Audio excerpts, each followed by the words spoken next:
রাধার ইচ্ছা ছিল যে ও বর্ষণা যাবে।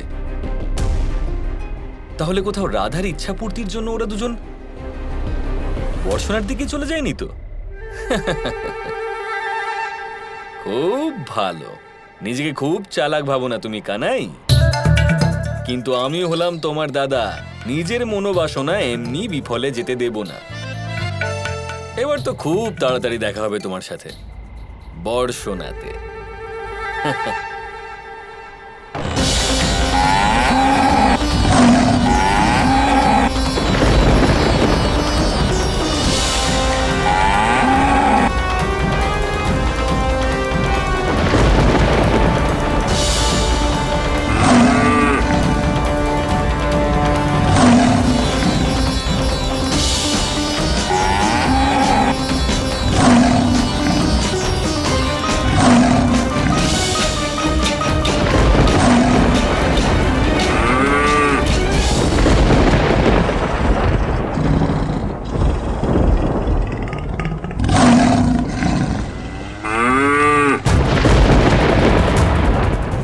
এবার কোথায় যাবে তুমি গোমাতা? আমি তোমায় খেয়েই নেব। কোনো লাভ নেই, তাতে তোমার খিদে মিটবে না। ক্ষুধার্ত যখন আমি, তখন কি খাবো সেটা আমিই ঠিক করব।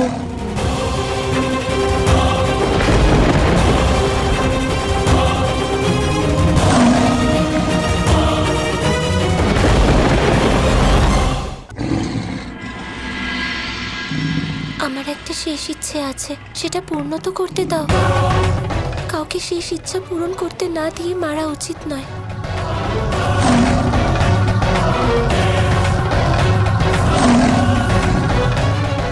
কি ইচ্ছা তোমার?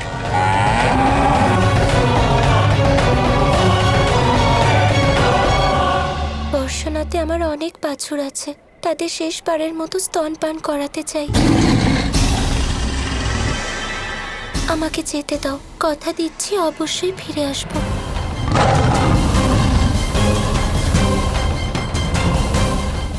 তোমার কথা কেন বিশ্বাস করব আমি? কথা দিয়েছি আমি। তোমার কথার চেয়ে আমার নিজের শক্তির উপর বিশ্বাস বেশি। যদি তুমি না আসো, তাহলে বর্ষণার উপর আক্রমণ করব। তোমার সাথে তোমার সব বাছুর আর সমগ্র বর্ষণা সবার বিনাশ হবে। আমি আমার কথা রাখবো। তাহলে যাও, এক প্রহরের মধ্যে ফিরে আসবে, নয় তো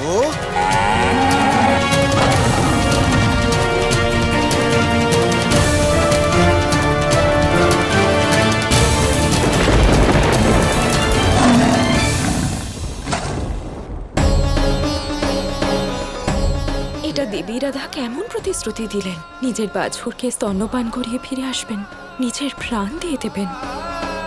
দেবী রাধা ত্যাগের দেবী, আর মৃত্যুর সময়ও নিজের ব্যাপারে ভাবলেন না, নিজের সন্তানের ব্যাপারে ভাবলেন।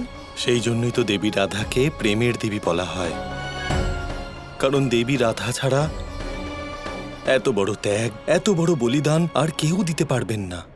মহাদেব, আমি আর অপেক্ষা করতে পারছি না, আপনি নিজের তৃতীয় চক্ষু খুলুন। আমি কালের পরিণতি দেখতে চাই, যে দেবী রাধার সাথে কি হতে চলেছে। গৌরী, শ্রীকৃষ্ণ এটার অনুমতি দেবেন না। বোঝার চেষ্টা করো, আমার আরাধ্যের প্রত্যেক লীলার পেছনে কোনো না কোনো কারণ থাকে, উদ্দেশ্য থাকে, আর এরকম করে আমি আমার আরাধ্যের উদ্দেশ্য ব্যর্থ করে দিতে পারি না। কৃষ্ণ, যা করার তাড়াতাড়ি করুন, না হলে আমি নিজে আসব রাধাকে সাহায্য করতে আর শাম্বকে শাস্তি দিতে। শ্রীকৃষ্ণ, রাধা কি সত্যি ফিরে আসবে? ও কি সত্যি একটা বাঘের শিকার হবে? আমি বললাম না, রক্ষা করা হলো রাধার স্বভাব। তা সে কারোর প্রাণ রক্ষা করা হোক বা প্রতিশ্রুতি। না, আমিও আমার পুত্রকে চিনি, ওর স্বভাব, ওর প্রবৃত্তি আমি সব জানি। ও এত মূর্খ নয়, শুভ অশুভর বোধ আছে ওর। ও ও রাধার স্বীকার করবে না। ও যখন রাধাকে যেতে দিয়েছে তখন ওর জীবন দানও করবে। ও আমার পুত্র। ঠিক আছে জাম্ববতী, আজ তুমি যেটা বললে, যদি সময়ও সেটাই বলে তাহলে তো ভালোই।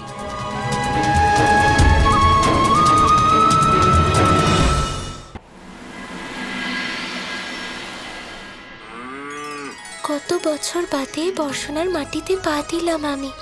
এই অনুভূতি অতুলনীয়।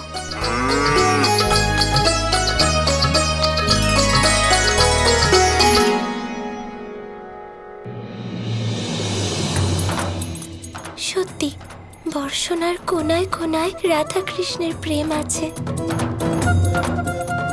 মনে হচ্ছে যেন কৃষ্ণ এখানকার জল হাওয়ায় মিশে আছে।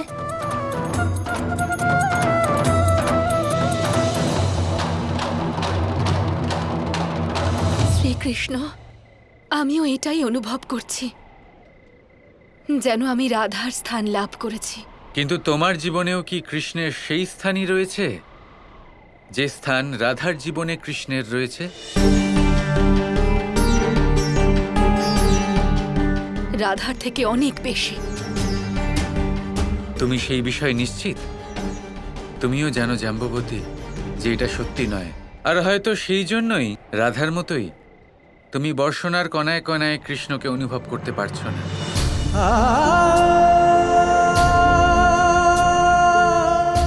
হয়তো রাধাও অনুভব করতে পারে না, শুধুমাত্র নাটক করে।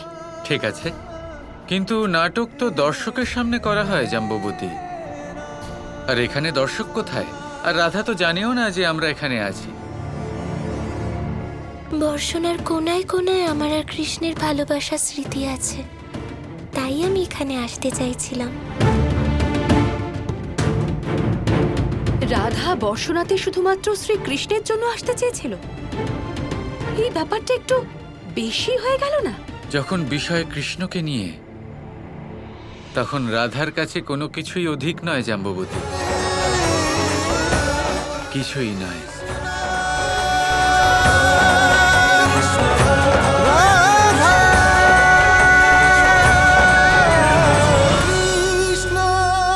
পঞ্চমহাতত্ত্ব, পঞ্চমহাভূত, এদের বিষয়ে আমি আপনাদের সবকিছুই বলে দিয়েছি। কেন? এরা আমাদের জীবনের সব থেকে বড় শিক্ষক। আর এদের থেকে আমরা কি শিক্ষা পাই? নিশ্চিত রূপে এই পঞ্চমহাতত্ত্ব আমাদের দেহের নির্মাণ করে, কিন্তু একটা ষষ্ঠ মহাতত্ত্ব রয়েছে, এমন এক তত্ত্ব যার না কোনো ভার আছে, না কোনো পরিমাণ আছে, কিন্তু তা হলো অত্যন্ত গুরুত্বপূর্ণ। ভাবনা। কেউ একে আত্মা বলে, কেউ একে বিবেক বলে, কেউ একে প্রাণ বলে, আর কেউ বলে চেতনা। এবার এই চেতনা যখন পঞ্চমহাতত্ত্বের সাথে জুড়ে যায়, এক হয়ে যায়, তখন মানুষের জীবনের নির্মাণ হয়। এবার আপনার দেহের নির্মাণ জন্ম থেকেই পঞ্চমহাতত্ত্ব করে দেয়, কিন্তু এই ভাবনা, এই চেতনা, একে আপনি নিজেই এগিয়ে নিয়ে যেতে পারেন। একে দিশা দেখাতে হবে, এর বিকাশ আপনাকেই করতে হবে। কিভাবে? তা আপনার ওপর নির্ভর করছে। আপনি এর সদ্ব্যবহারও করতে পারেন, দুর্ব্যবহারও করতে পারেন। এমন এক দিশা দিতে পারেন, এমন সদ্ব্যবহার করতে পারেন যে আপনি নিজেই কোনোদিন ভগবত গীতার জ্ঞান দিলেন। এমন দুর্ব্যবহার করতে পারেন, এমন দিশাও দিতে পারেন যে আপনি হয়তো শকুনের মতোই মহাভারত রচনা করলেন। এই চয়ন আপনারই। শুধু এই চেতনার শুদ্ধতার দিকে বিশেষ নজর রাখতে হবে। যদি এই চেতনা শুদ্ধ হয় তাহলে প্রেম থাকবে, আর যদি এই চেতনা অশুদ্ধ হয় তাহলে বিদ্বেষ হবে। আর আমার মতে সুখ এবং শান্তি প্রেমের দ্বারাই লাভ হবে, বিদ্বেষ দ্বারা নয়। তাহলে আসুন আর আমার সাথে ভালোবেসে বলুন, রাধা রাধা।